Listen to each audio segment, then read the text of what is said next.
Hey guys, Captain Goggles. Really want to show you my favorite technique for summertime fishing, and that is dock skipping.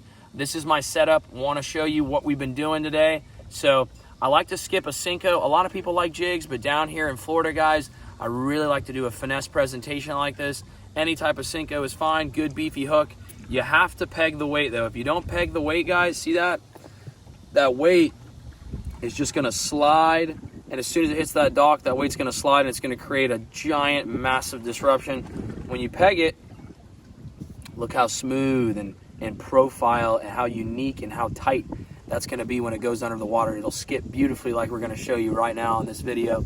So I use 20-pound fluorocarbon mainline, and I used to be really against fluoro. I used to be a big braid guy, but the thing is, braid digs into wood, fluoro does not. The key to success here, guys, is going to be an 8 gear ratio speed bait casting reel. Doesn't matter what the brand is, guys. I like Shimano. That's what I'm using. I love a shorter rod. This one's a 7 foot, 7.2. You know, anything between that.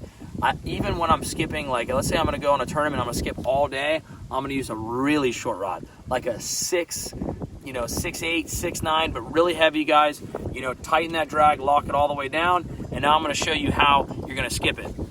So you get your bait caster, guys. First thing you want to do is you want to tighten your magnetic brake. So for normal casting, I have it on like a 2 or a 3. We're really going to lock this puppy down. We're probably going to go about 4, 5, 6 is going to be max. That way, the magnetic brake's locked down. I got less of a chance to backlash. I'm going to hit my centrifugal brake here, and what we're going to do is we're going to look at the fall rate. So when I let it down, you see how it's just barely falling, the worm's barely falling. I'm gonna tighten it just a hair more, and watch, when I hit it out, watch, it's not falling at all, and then when I barely touch it with my hand, line's just coming out, and that's perfect. That's what you want. You want a little bit tighter on the magnetic, a little bit tighter than normal casting on the centrifugal, and now we're gonna show you how to cast. So, the few different ways that I like to cast is, you got your baseball skip, which is gonna be somewhat like this, right underneath. And then you kind of got your little dock pitch skip. So for the pitch skip, I like to grab the bait underneath the hook. I used to grab it above the hook, and when I would let go and skip it, that hook would go right in my finger, and that's a bad day. So what we're gonna do for the pitch skip is we're gonna grab our bait, we're gonna line it up right with the bait caster right here, and just a little touch ahead. That way I got a little bit of bend in the rod. What you're gonna do is, you're not really, a lot of people like to bend the rod all the way back. You're not really gonna do that. You're just gonna pull your bait down and use a little bit of force with the rod and follow through just like that with your arm. So we'll do that again just to kind of show you.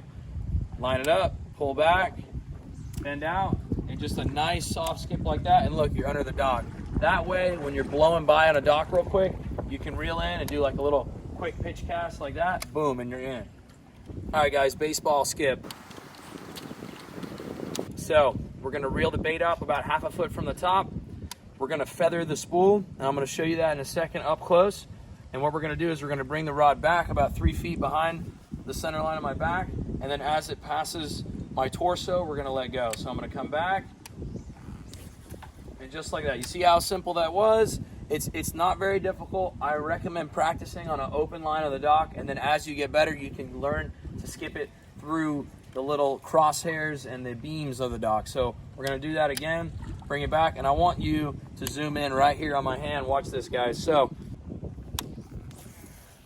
now you see that, guys? You see how it's not this, it's not this, it's this. Just using the very bare bone top of my thumb there. If I didn't know there was a fish under this dock, I wouldn't fish it. But I know there's one. I'm gonna go 3 1/4. 3 1/4. Here we go. No, he was under there. Look at that. Look at that. He ate my worm.